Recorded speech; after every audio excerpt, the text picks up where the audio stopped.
Alrighty everyone, welcome back. It is now September 4th of 2023, and given that there's a lot of things happening between Bob Iger and the Disney board as of late, and the constant shakeup that never seems to end, we know that there's a lot of damage control going into their movie slate, everything ranging from the Marvels to Snow White 2024, to really kind of covering their losses with Indiana Jones 5 and how that performed very poorly at the box office and what that actually did to LUCASFILM as a company. It actually caused a lot of budgeting restrictions and limitations for many of the upcoming Star Wars projects.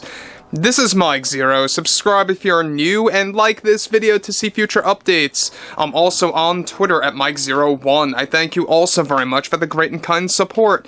And let's get right into the subject, shall we? Now, we know that Bob Iger is the most incompetent CEO and someone that I would really say a lot of his actions are deliberate, 100% intentional, even though he says that they do not engage in any kind of culture wars or anything like that. They 100% are doing just that. That's exactly what Bob Iger is doing with many of the movies, the TV shows, and just Disney in general. Now, we already discussed earlier about what they are about to do later down the road with all of their up-and-coming movies, TV shows, etc., many of their live-action projects, so to speak. However, things, just seem to keep getting worse and worse for Disney as things begin to unravel behind closed doors. Let's discuss. Now, we know that Bob Iger and the board are really doubling down on their DEI agenda, regardless of what happened in the state of Florida. They don't care. They are moving forward with all of that and have no care in the world about what ramifications come out and about because of it. Now, with Disney having many ongoing issues with Disney Plus, their films with many box office failures and more, one major development has to do with the board's plan to go back and remake many of the already established live-action remakes of their stories, such as Alice in Wonderland, Cinderella, and even Beauty and the Beast. However, right now, Disney's plan is to race swap the role of Alice for Alice in Wonderland as well as Cinderella for the upcoming remakes of those films that essentially reboot the 2015 Cinderella film and the 2010 Alice in Wonderland movie starring Johnny Depp. Additionally, Disney's plan is to throw their DEI agenda into a new Sleeping Beauty film as well, that will essentially disregard their Maleficent movies starring Angelina Jolie. And as it turns out, there were talks of a third film, and that talks of that film have fallen flat, leaving Angelina Jolie disconnected from Disney.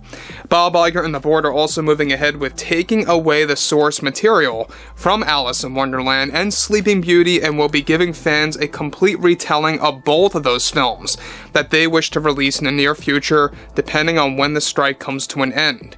Now, the Disney DEI agenda is coming in full force for not just rebooting already established live-action films, but also for many animated classics like Hercules, Sword in the Stone, where a gender swap for the character of Merlin is planned as well, outright now by Disney. Now guys, let me just stop here quick for 1 second. Now, the fact that they are really going this far with no remorse in sight, no care in the world about what kind of backlash may be looming because of all of this, and I really kind of meddled with this conversation just about 2 days ago, is that there's no way that Disney could survive something like this as a company, at least in the movie realm of things, right? Everything ranging from their live-action material and even their animated material.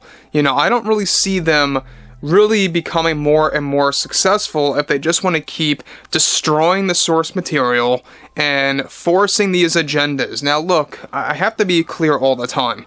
I'm all for diversity, I'm all for equality, stuff like that, but let it come naturally within the story. Don't deliberately destroy already established material just for the sake of doing it, knowing that you're going to create a lot of backlash, knowing that you're going to anger your core audience, and just to cater to such a small percentage in the world that really don't care about these swaps, either by gender or race, stuff like that. So this is a constant battle that Disney is going through. They are really trying to regulate and normalize this. People are not accepting this. People are rejecting this. And it's just not going to work with people. It really is not.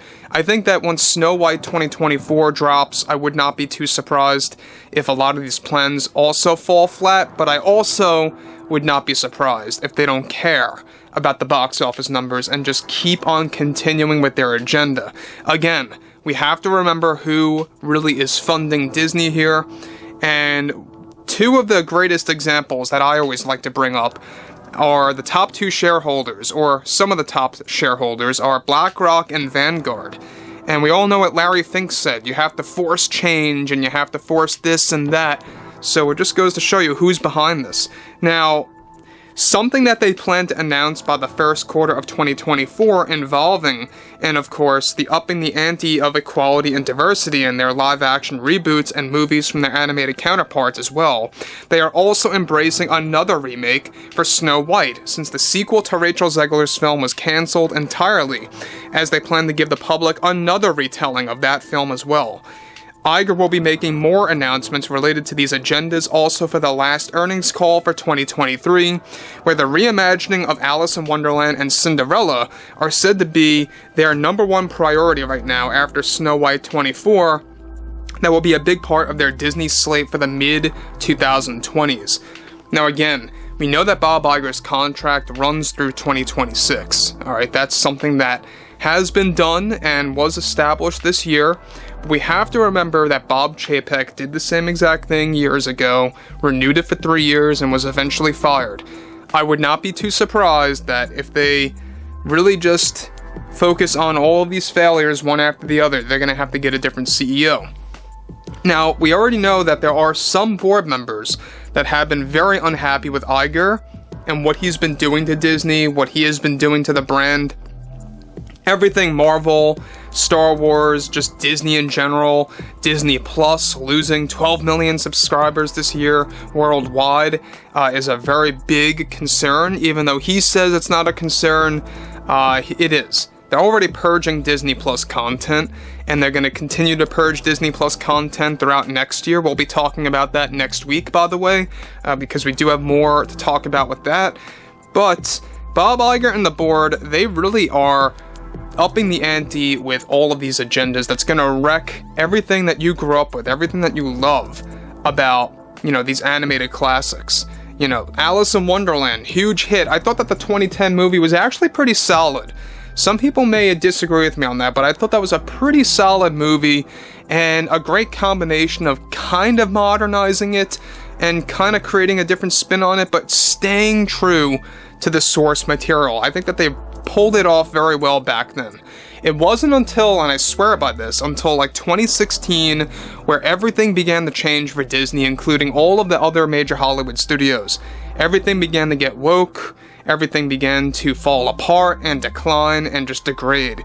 And here we are, So it's 2023, things are really hitting rock bottom. Anyway, guys, drop a comment below. Fill me in below in the comments what you all have to say about this. And if you guys did enjoy the content for today, make sure to drop a thumbs up on this video to support the channel. And I will catch you guys next time.